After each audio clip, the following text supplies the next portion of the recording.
앞선 영상은 최근 각종 커뮤니티에서 혐한을 하던 대만의 근황이라 불리고 있습니다. 그도 그럴 것이 혐한 감정에 휩쓸려 삼성의 모니터를 부수려고 들었던 나라. 또 태극기를 불태우며 적개심을 드러냈던 나라.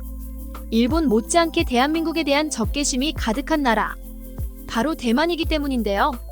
지금도 여러 인터넷 커뮤니티에는 대만이 한국을 정말이지 혐오한다는 글을 어렵지 않게 찾아볼 수 있는 게 사실입니다.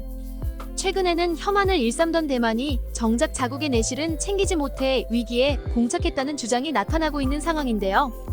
과연 많은 한국인을 분노하게 했던 대만인의 혐한은 사실일까요? 대만과의 역사를 체크해봤습니다. 가장 역사적인 대만의 혐한 증거로 꼽히는 영상 중 하나입니다. 반한 감정에 휩싸인 대만인 이 삼성의 모니터를 아무리 집어던지고 망치질까지 했는데도 깨지지 않아 오히려 삼성의 모니터 광고가 되었다는 평가를 받고 있는 영상이죠. 놀랍게도 이 장면은 실제로 대만 뉴스에 방영되었던 적이 있습니다. 증거는 화면 속에 모두 남아있죠. 첫 번째 우상단에는 CTS라는 방송국 로고가 나와 있는데요.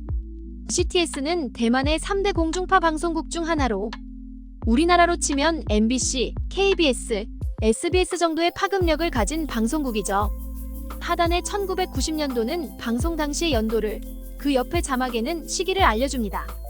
아시안게임에서 갓 복귀한 대표팀이 배드민턴 대회에 참가했다.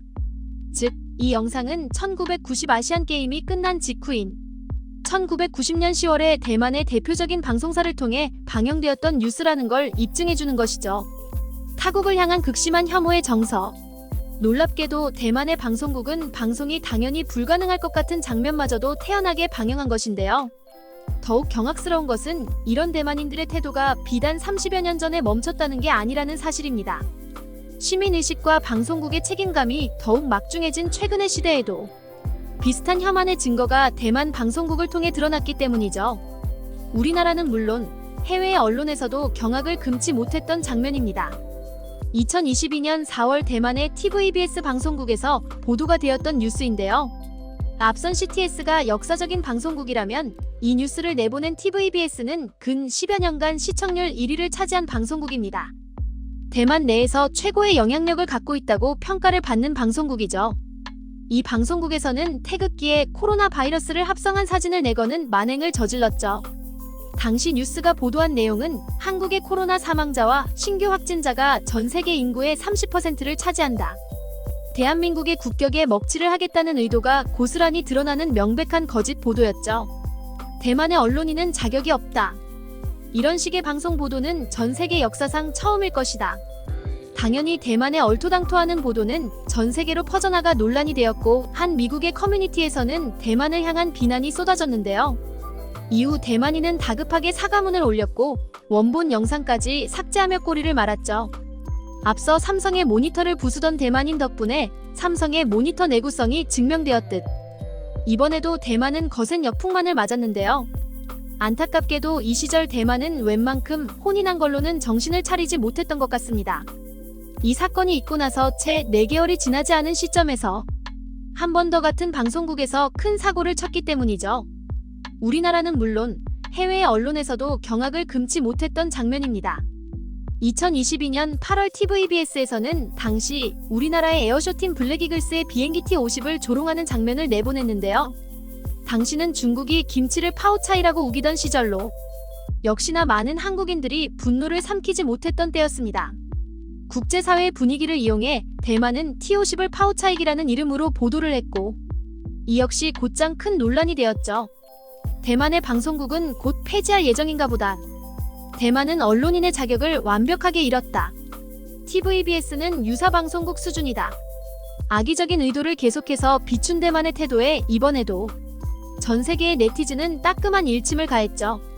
물론 모든 혐오가 그렇듯 모든 대만인이 한국을 싫어하는 것은 사실이 아닙니다.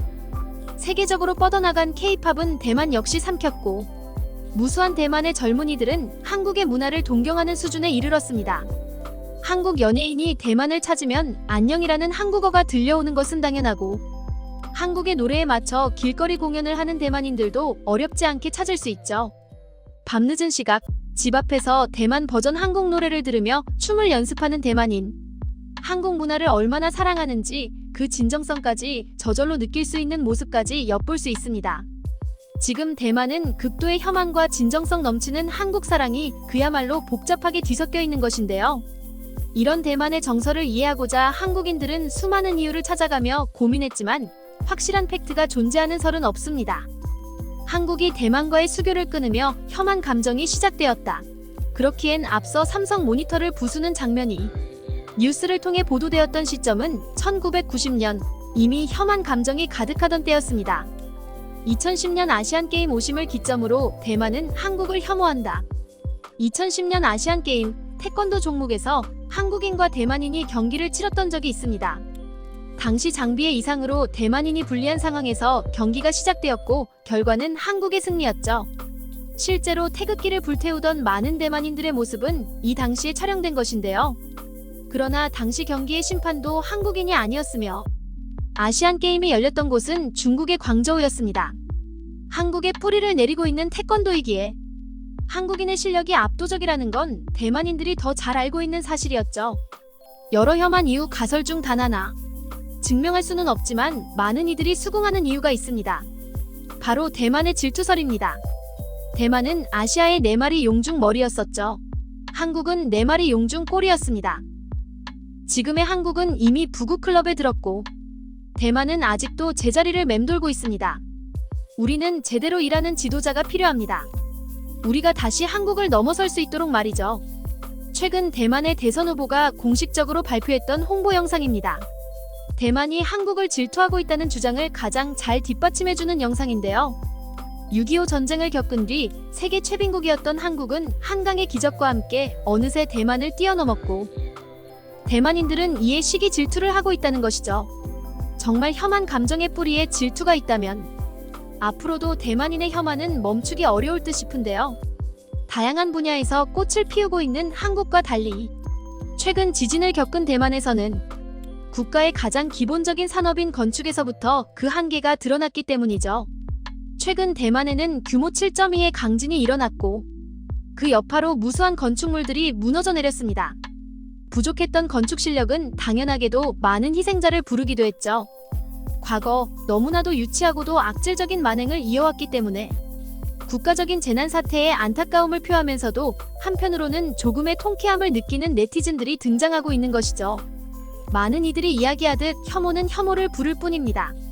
이유 없는 대만의 혐한이 멈추고 질투심 대신 발전에 대한 열정으로 대만 역시 대한민국의 위세 못지않게 성장세를 타는 나라가 되길 바랍니다. 최근 지진으로 인해 피해를 입은 모든 대만인 분들께 깊은 위로의 말을 전하며 마무리하겠습니다.